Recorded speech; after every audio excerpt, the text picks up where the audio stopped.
Hi అండి, నమస్తే. Welcome back to Chandana's వంటిల్లు. ఇవాల్టి మన వీడియోలో వంకాయ కూర ఏ విధంగా ప్రిపేర్ చేసుకోవాలో చూసేద్దామండి. సింపుల్గా ఈజీగా ప్రిపేర్ చేసుకోవచ్చు. ఇది చపాతీలో కూడా బాగుంటుంది, రైస్లోకి కూడా బాగుంటుందండి. ఎలా అయినా తీసుకోవచ్చు. బిగినర్స్ కూడా చాలా ఈజీగా చేసేసుకోవచ్చు. అండ్ సింపుల్ ప్రొసీజర్, తొందరగా కూడా అయిపోతుంది. ఇప్పుడైతే ప్రొసీజర్ చూసేద్దాము ఎలా చేసుకోవాలో. ముందుగా వంకాయలను తీసుకోండి. నేను ఇక్కడ 1/2 కిలో తీసుకున్నానండి వంకాయలు. ఈ వంకాయల్ని ముందుగా ఒకసారి నీట్గా కడిగేసుకున్న తర్వాత చిన్న చిన్న ముక్కలుగా కట్ చేసుకొని ఇలా సాల్ట్ వాటర్లో వేసుకోండి. ఇలా సాల్ట్ వాటర్లో వేయడం వల్ల వంకాయ ముక్కలు తొందరగా నల్లగా మారకుండా ఉంటాయి. ఇలా కట్ చేసుకుని పెట్టుకున్న తర్వాత ఇప్పుడు ఒక ప్యాన్ తీసుకొని ఇందులోకి 2 టేబుల్ స్పూన్ల ఆయిల్ వేసుకోండి.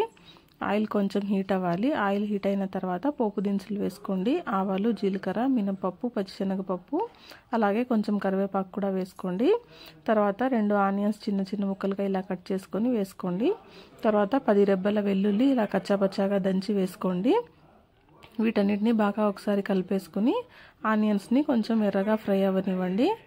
ఆనియన్స్ ఈ విధంగా ఫ్రై అయిన తర్వాత ఇప్పుడు ఇందులోకి మనం ముందుగా కట్ చేసి పెట్టుకున్న వంకాయ ముక్కలను వేసేసుకోండి. ఈ వంకాయ ముక్కలన్నీ ఇలా ఆయిల్లో బాగా కలిసేలాగా బాగా కలిపేసుకోండి.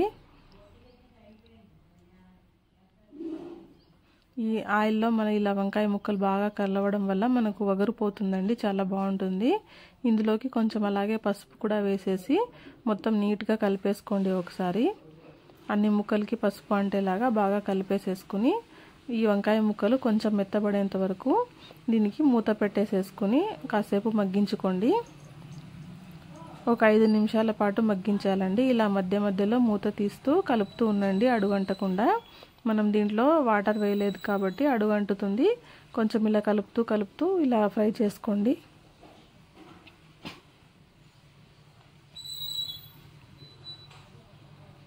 చూడండి, 5 నిమిషాల తర్వాత ఈ విధంగా మగ్గి ఉన్నాయి మనకు వంకాయలు. ఆల్మోస్ట్ ఒక 50% దాకా మగ్గిపోయాయండి. ఇప్పుడు ఇందులోకి టమాటాలు వేసుకోవాలండి. 3 మీడియం సైజ్ టమాటాలను ఇలా చిన్న చిన్న ముక్కలుగా కట్ చేసుకొని వేసుకోండి. వీటిని కూడా మొత్తం కర్రీలోకి కలిసేలాగా బాగా ఒకసారి మిక్స్ చేసుకోండి.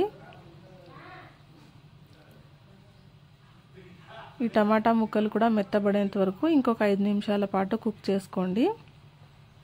మూత పెట్టేసేసుకోండి, తొందరగా కుక్ అయిపోతాయి. చూడండి, 5 నిమిషాల తర్వాత ఇలా వంకాయ ముక్కలు, టమాటా ముక్కలు 2 బాగా కుక్ అయిపోయి ఉంటాయి. ఇలా వంకాయ ముక్కలు బాగా మెత్తబడిన తర్వాత ఇప్పుడు ఇందులోకి పౌడర్స్ వేసుకుందామండి. దీంట్లో ఇప్పుడు 1 టేబుల్ స్పూన్ కారం పొడి వేసుకోండి. అలాగే 1/2 టేబుల్ స్పూన్ ధనియాల పొడి వేసుకోండి. అలాగే 1/4 టీ స్పూన్ గరం మసాలా వేసుకోండి. తర్వాత రుచికి సరిపడా ఉప్పు వేసుకోండి. నేను ఇక్కడ 3/4 టీ స్పూన్ వేసుకున్నానండి సాల్ట్. ఈ పౌడర్స్ అన్నీ కర్రీలోకి బాగా మిక్స్ అయ్యేలాగా ఒకసారి బాగా మిక్స్ చేసేసుకోండి.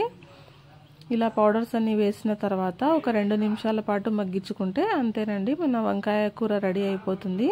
చాలా సింపుల్గా చేసేసుకోవచ్చు కదా, చాలా బాగుంటుందండి. మనకు వెజిటేబుల్స్ ఎక్కువగా ఏం లేనప్పుడు ఇలా వంకాయతో ఒకటే ఇలా కర్రీ చేసేసుకుంటే మనకు చాలా బాగుంటుంది. తప్పకుండా ఒకసారి ట్రై చేయండి. ట్రై చేసి ఎలా వచ్చిందో మర్చిపోకుండా కామెంట్ చేయండి. ఈ వీడియో మీకు నచ్చినట్లయితే లైక్ చేయండి, షేర్ చేయండి అండ్ కామెంట్ చేయండి. థ్యాంక్ యూ ఫర్ వాచింగ్ అండి. మరో మంచి వీడియోతో మళ్ళీ కలుద్దాం. బాయ్.